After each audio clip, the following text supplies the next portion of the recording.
سیرت کی کتابوں میں آتا ہے کہ ایک یہودی نے کچھ سودا لینے کے لیے اپنے بیٹے کو بازار بھیجا۔ یہودی کا بیٹا جب بازار پہنچا، گلی سے گزر رہا تھا کہ اس کی نظر حضور اکرم صلی اللہ علیہ وآلہ وسلم والضحیٰ کے چہرے پر پڑ گئی۔ یہودی کے بیٹے کی آنکھیں جم گئی حضور کے چہرہ انور پر۔ چہرہ ہے کہ انوار دو عالم کا صحیفہ، آنکھیں ہیں کہ بحرین تقدس کے نگی ہیں، ماتھا ہے کہ وحدت کی تجلی کا ہے ورق، عارض ہیں کہ والفجر کی آیت کی امی ہیں، گیسو ہیں کہ واللیل کے بکھرے ہوئے سائے، ابرو ہیں کہ قوسین شب قدر کھلے ہیں، گردن ہے کہ برفر کے زمیں اوج سریا، لب صورت یاقوت شعوں میں دھلے ہیں، قد ہے کہ نبوت کے خد و خال کا معیار، بازو ہیں کہ توحید کی عظمت کے علم ہیں، سینہ ہے کہ رمز دل ہستی کا خزینہ، پلکیں ہیں کہ الفاظ رخ لوح و قلم ہیں، یہ دانت شرازہ شبنم کے تراشے، یاقوت کی وادی میں دمکتے ہوئے ہیرے، شرمندہ تاب لب دندان پیغمبر، حرف بسنا خانی خامہ بصریرے، باتیں ہیں کہ طوبا کی چٹکتی ہوئی کلیاں، لہجہ ہے کہ یزداں کی زباں بول رہی ہے، خطبے ہیں کہ ساون کے امڑتے ہوئے بادل، کہ رات ہے کہ اسرار جہاں کھول رہی ہے۔ جب اس کی نظر حضور کے چہرے پر پڑی تو وہیں بیٹھ گیا، حضور کی باتیں سننے لگا، اور یہ بھی بھول گیا کہ بازار کس کام سے آیا تھا۔ بیٹھے بیٹھے گھنٹوں گزر گئے۔ ادھر اس کا باپ یہودی اپنے گھر میں کبھی اندر جاتا ہے کبھی باہر آتا ہے کہ اکلوتا میرا بیٹا ہے، بازار گیا تھا ابھی تک واپس نہیں آیا، میں نے اسے کہا تھا کہ جلدی آ جانا۔ شام کی اذان ہوئی، نماز بھی ختم ہوئی، رات گئے جب وہ گھر آیا تو یہودی نے پوچھا کہاں رہ گئے تھے؟ کہنے لگا کہ مجھے خود نہیں معلوم، وہ تو دل کی دنیا اس کی لٹ چکی تھی۔ تو باپ نے پوچھا کہ سودا لینے بھیجا تھا وہ کہاں ہے؟ کہنے لگا سودا تو میں لے آیا ہوں۔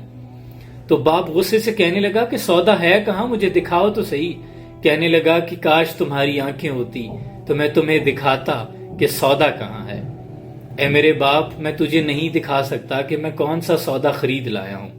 لیکن باپ نے اس کی باتوں کو سن کر تھک آ کر خاموشی اختیار کر لی۔ کہا چلو کوئی بات نہیں، اکلوتا بیٹا تھا۔ اب یہودی کے بیٹے کی یہ عادت بن گئی، وہ آئے روز نکل جاتا، حضور کی بارگاہ میں جا کر پیچھے بیٹھ جاتا اور چہرہ انور پر نظریں جمائے بیٹھا رہتا۔ یہ اس کا معمول بن گیا۔ لیکن کچھ ہی دنوں کے بعد طبیعت بہت خراب ہو گئی، وہ بہت بیمار ہو گیا، یہاں تک کہ بستر مرگ پہ آ گیا۔ یہودی بہت پریشان ہو گیا کہ نہ کچھ کھاتا ہے نہ کچھ پیتا ہے، لاغر ہو گیا ہے، قریب ہے کہ اس کی موت واقع ہو جائے گی، اور لب پر صرف ایک نام ہے، محمد بن عبداللہ صلی اللہ علیہ وآلہ وسلم۔ یہودی کو اور کچھ نہیں سوجا، حضور کی بارگاہ میں تشریف لے آیا، آ کر کہنے لگا کہ اے محمد صلی اللہ علیہ وآلہ وسلم، محمد بن عبداللہ، حالانکہ میں آپ پر ایمان نہیں رکھتا، لیکن کیا کروں، میرا بیٹا آپ پہ دلہار بیٹھا ہے، خدا کے لیے ایک نظر آ کر اپنے عاشق کو دیکھ لیجئے، شاید اس کی جان نکل جائے۔ قربان جاؤں مصطفیٰ کریم آقا صلی اللہ علیہ وآلہ وسلم کی رحمت للعالمین پر سراپہ رحمت بنے ہوئے حضور نے یہ نہیں فرمایا یہودی سے کہ آپ چلے جائیں میں آتا ہوں۔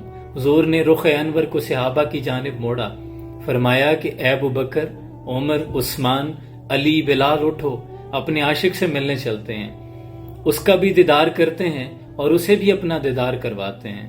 قربان جاؤں، حضور اس کے گھر کی طرف چل پڑے۔ جب اس کے گھر پہنچے، اس کے بستر پر پہنچے، اسے دیکھا کہ وہ لیٹا ہوا ہے۔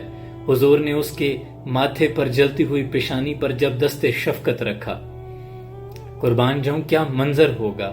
ہتھ پکڑ طبیبہ مرض نہ پوچھ، نارک پلا مینو کچھ بھی نہیں، نہ کر برباد دوائیاں نو، نہ ٹیکے لا مینو کچھ بھی نہیں، میں تا عشق دے وچ بیمار پیاں، نہ شور مچا مینو کچھ بھی نہیں، جے پوچھدا ہے تو مرض میری، مینو یار ملا اور کچھ بھی نہیں۔ جب حضور نے جلتی ہوئی پیشانی پہ ہاتھ رکھا ہوگا، روح تک اتر گئی ہوگی تاثیر مسیحائی کی، اس کے مقدر پہ قربان جاؤں، حضور نے جب ہاتھ رکھا تو بے جان جسم میں جان سی آ گئی۔ وہ جن کے آنے سے مرجھائی کلیاں کھلی، اس کو لے باد محمد پہ لاکھوں سلام، جن کے آگے تنی گردنیں چھپ گئی، اس خدا داد شوکت پہ لاکھوں سلام۔ جب اس کے چہرے پر مسکراہٹ آئی، آنکھوں میں جیسے زندگی لوٹ آئی ہو، اس نے آنکھیں کھولی، حضور کے چہرے پہ نظر پڑی تو جیسے پھر سے زندگی مل گئی ہو۔ حضور نے فرمایا اب آنکھ کھل گئی ہے تو کلمہ پڑھ لو۔ یہودی کا بیٹا یہودی کی طرف دیکھنے لگا، تو باپ کہنے لگا کہ اب میری طرف کیا دیکھتا ہے، جیسے محمد بن عبداللہ کہتے ہیں ویسا کر لو۔ تو یہودی کا بیٹا کہنے لگا کہ حضور میرے نامہ اعمال میں تو کچھ نہیں ہے۔ حضور نے فرمایا تو مجھ پہ ایمان لے آ، تو میرا ہو جا، جنت تیری ہو جائے گی، تجھے جنت پہنچانا میرا کام ہے۔ ابھی اس نے کلمہ پڑھا ہی تھا، آخری الفاظ نکلنے تھے لب سے، محمد رسول اللہ۔ کلمہ جسم میں داخل ہوا کہ روح پرواز کر گئی۔ اسی کے ساتھ باپ رونے لگا اور کہنے لگا کہ اے محمد بن عبداللہ صلی اللہ علیہ وآلہ وسلم، گو میں آپ سے اتفاق نہیں کرتا، لیکن اب یہ آپ پر ایمان لا چکا ہے، لہٰذا یہ اب آپ کا ہو چکا ہے، اب آپ اسے لے جا سکتے ہیں، اپنے مطابق اسے دفن کیجیے۔